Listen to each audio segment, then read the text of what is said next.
Cop Demon Hunters and Expedition 33 are having a moment. Originality feels like it's in short supply, so it's a good thing the movie and game have taken off as well as they have. Have you watched Cop Demon Hunters on Netflix or played Clair Obscur, Expedition 33? Chances are the answer is yes, and if not, you've certainly heard of them. Both were released earlier this year to fairly glowing reviews, if not outright critical acclaim, and performed very well commercially. The latter, a turn-based RPG from newcomer Sandfall Interactive, will likely pick up some awards at year's end, while Netflix is planning to go all in on Cop. Along with talks of sequels and an ever-growing wave of merchandise, the streamer submitted the mid-movie song Golden for Academy Award consideration. Both may also wind up jumping to live action. Expedition had a movie announced months before the game's release, while Netflix is reportedly mulling over a remake with human actors. There's at least one movie, game, or show that becomes the talk of the town each year, but the way Cop and Expedition have been moving feels more significant than most. Both of them certainly build on the foundation set by their predecessors. Musically, K-pop has been a popular genre for years, but its possible general audiences didn't fully know just how much until now. Even if folks didn't watch Cop Demon Hunters, they've sure heard the music, which has risen in the charts in the weeks after release and beat real groups like BTS and Blackpink. In a fun nod to the film, the two bands, Huntrix and the Saja Boys, became the highest-charting female and male K-pop groups for US Spotify, while competing against each other.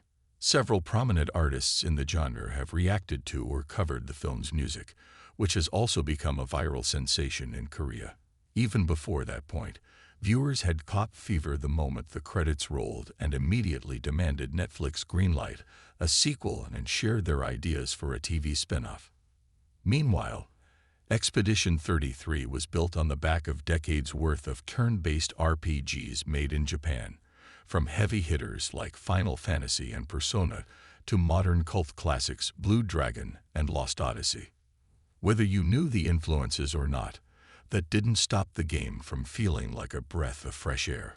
Well, paint, at a time when the industry could have used some good news in between the next rounds of layoffs and cancellation-focused news. It's also a game that did its job too well.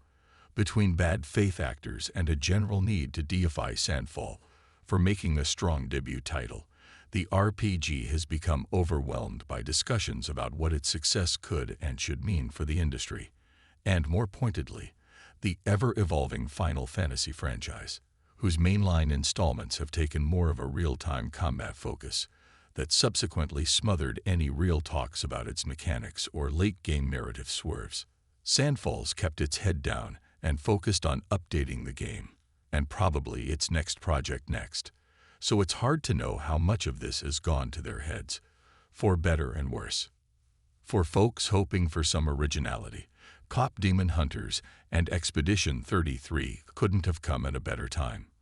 The 2020s have seen franchises start to buckle under continuous sequels and expanded universe games, prompting many to go back to their old ways, if not reboot entirely. So many headlines have focused on what's being rebooted or remade, what's coming back for another go years or decades after the fact. Original works feel more rare than they have in some time, even despite the odds becoming increasingly stacked against them. It's always been a crapshoot as to what originals will land with audiences and to what degree, as seen with the split between how they took to 2023's Elemental versus Elio this past summer. But when one seems like it's got the juice, there's hope that it can build up the proper momentum and find an audience so it becomes a true great. Or failing that, it can always be a stepping stone towards later projects from its creators and gain more attention down the line.